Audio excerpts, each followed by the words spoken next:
नमस्कार। आकाशवाणी देहरादून से प्रस्तुत हैं प्रादेशिक समाचार।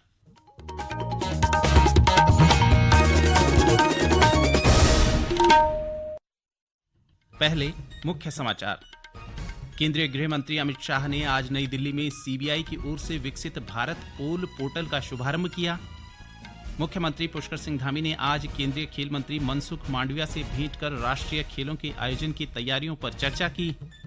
एचएमपीवी के संक्रमण को लेकर उत्तराखंड सरकार ने सभी चिकित्सा संस्थानों को सतर्क रहने के निर्देश दिए। और प्रदेश सरकार ने वित्तीय वर्ष 2024-25 के लिए सी ग्रेड माल्टा और पहाड़ी नींबू का न्यूनतम समर्थन मूल्य घोषित किया।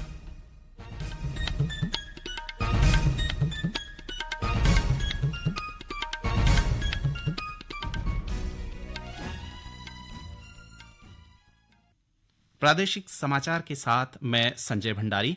और अब समाचार विस्तार से। केंद्रीय गृह मंत्री अमित शाह ने आज नई दिल्ली में केंद्रीय अन्वेषण ब्यूरो की ओर से विकसित भारत पोल पोर्टल का शुभारंभ किया। यह पोर्टल इंटरपोल के माध्यम से अंतर्राष्ट्रीय सहायता के सभी अनुरोधों के मामलों में कार्रवाई को सरल बनाएगा। इसमें इंटरपोल की ओर से जारी रेड और अन्य रंगों के कोड वाले नोटिस से संबंधित मामले शामिल हैं। इस अवसर पर श्री शाह ने कहा कि यह हमारे देश की अंतर्राष्ट्रीय जांच को एक नए युग में ले जाने वाली शुरुआत है। उन्होंने कहा कि भारत पोल की संरचना से भारत की हर एजेंसी, हर राज्य की पुलिस इसकी मदद से बहुत सरलता से इंटरपोल के साथ जुड़ पाएगी और जांच को गति दे पाएगी। भारत पोल हमारे देश के अंतर्राष्ट्रीय इन्वेस्टिगेशन को एक अलग युग में ले जाने वाली एक शुरुआत। एक प्रकार से अब तक इंटरपोल के साथ काम करने के लिए एक ही एजेंसी नामित थी, सीबीआई। मगर भारत पोल की संरचना होने के साथ भारत की हर एजेंसी, हर राज्य की पुलिस अपने आप को बहुत सरलता के साथ इंटरपोल के साथ कनेक्ट कर पाएगी। मुख्यमंत्री पुष्कर सिंह धामी ने आज नई दिल्ली में केंद्रीय खेल मंत्री मनसुख मांडविया से भेंट कर राष्ट्रीय खेलों के आयोजन की तैयारियों के बारे में जानकारी दी। साथ ही प्रदेश में खेल अवस्थापना सुविधाओं को विकसित करने के लिए संचालित कार्यों के विषय में विस्तृत चर्चा की। इस दौरान श्री धामी ने अल्मोड़ा जिले के डीना पानी में उच्च स्तरीय खेल सुविधाओं के निर्माण और प्रत्येक विकासखंड स्तर पर एक बहुउद्देशीय स्पोर्ट्स हॉल की स्थापना के लिए आवश्यक धनराशि स्वीकृत करने का केंद्रीय मंत्री से अनुरोध किया है। मुख्यमंत्री ने चंपावत में महिला स्पोर्ट्स कॉलेज की भूमि पर indoor artificial rock climbing wall के निर्माण के लिए वित्तीय सहायता का विषय भी रखा। इसके अलावा श्री धामी ने देहरादून के महाराणा प्रताप स्पोर्ट्स कॉलेज परिसर में स्थित आइस स्केटिंग रिंग के संचालन के लिए पूर्व में प्रेषित प्रस्ताव पर स्वीकृति देने और नई टिहरी स्थित शिवपुरी में संचालित साहसिक प्रशिक्षण केंद्र के उच्चीकरण के लिए भी धनराशि स्वीकृत करने का आग्रह भी किया। मुख्यमंत्री के सभी आग्रह पर केंद्रीय मंत्री ने हर संभव सहयोग का आश्वासन दिया। देश और विदेश में बसे उत्तराखंड के प्रवासियों में अपने पैतृक गांवों के प्रति जुड़ाव और विकास की भावना को देखते हुए राज्य सरकार ने एक सराहनीय पहल की है। प्रवासियों द्वारा गांवों को गोद लेने की बढ़ती रुचि के मद्देनजर मुख्य सचिव राधा रतूड़ी ने सभी जिलाधिकारियों को इस योजना को सफल बनाने के लिए ठोस कदम उठाने के निर्देश दिए हैं। एक रिपोर्ट।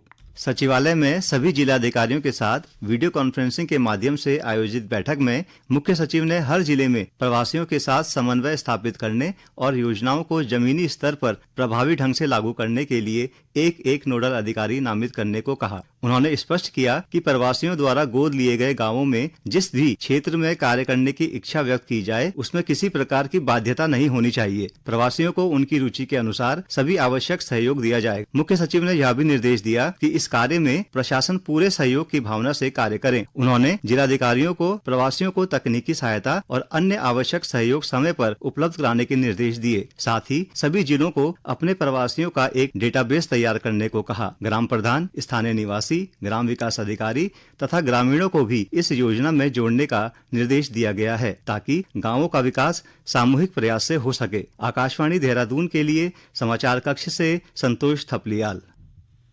केंद्र ने उत्तराखंड उच्च न्यायालय में न्यायाधीश की नियुक्ति को मंजूरी दे दी है। केंद्रीय कानून एवं न्याय मंत्री अर्जुन राम मेघवाल ने सोशल मीडिया पर एक पोस्ट में कहा, राष्ट्रपति द्रौपदी मुर्मू ने न्यायिक अधिकारी आशीष नैथानी को उत्तराखंड उच्च न्यायालय का न्यायाधीश नियुक्त किया है। पिछले साल 22 दिसंबर को हुई अपनी बैठक में उच्चतम न्यायालय कॉलेजियम ने न्यायिक अधिकारी नैथानी को उत्तराखंड उच्च न्यायालय का न्यायाधीश नियुक्त करने के प्रस्ताव को मंजूरी दी थी।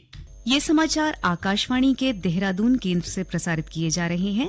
ताजा समाचार के लिए आप हमारे सोशल मीडिया एक्स व Facebook page Akashvani news Uttarakhand को फॉलो कर सकते हैं।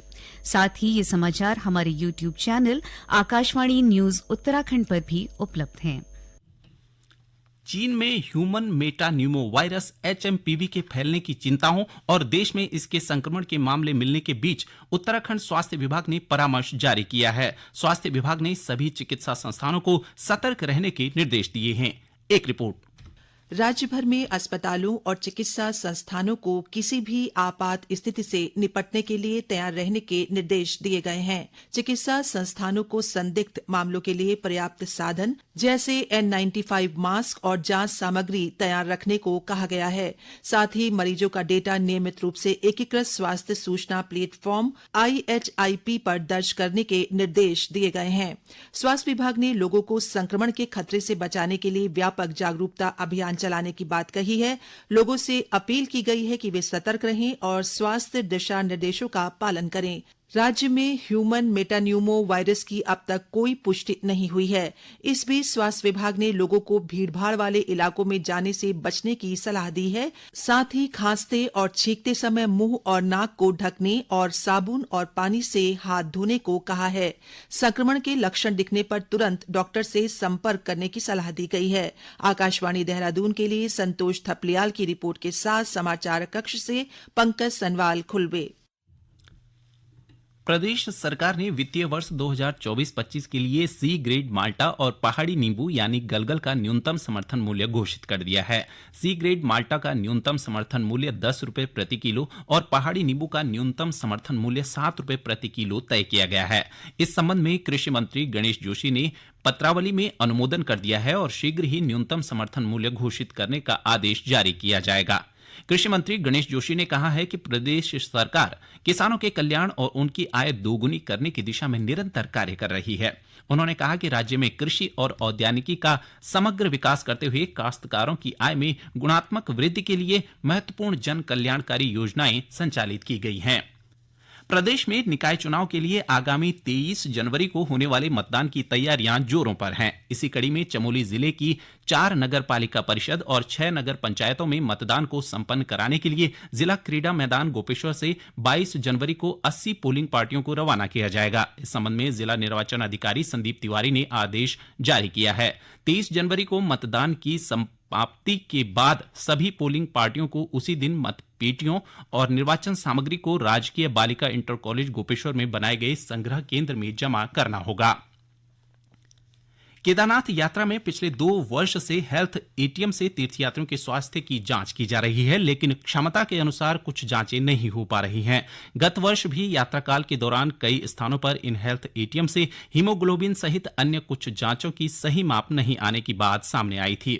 वहीं रुद्रप्रयाग जिले के मुख्य चिकित्सा अधिकारी डॉक्टर राम प्रकाश ने बताया कि केदारनाथ यात्रा मार्ग पर गुप्तकाशी, नारायणकोटी, फाटा, सोनप्रयाग और केदारनाथ में हेल्थ एटीएम स्थापित किए गए हैं। उन्होंने कहा कि आगामी यात्रा से पहले तकनीकी टीम के सहयोग से सभी हेल्थ एटीएम को दुरुस्त कर दिया जाएगा। अंत में मुख्य समाचार एक बार फिर।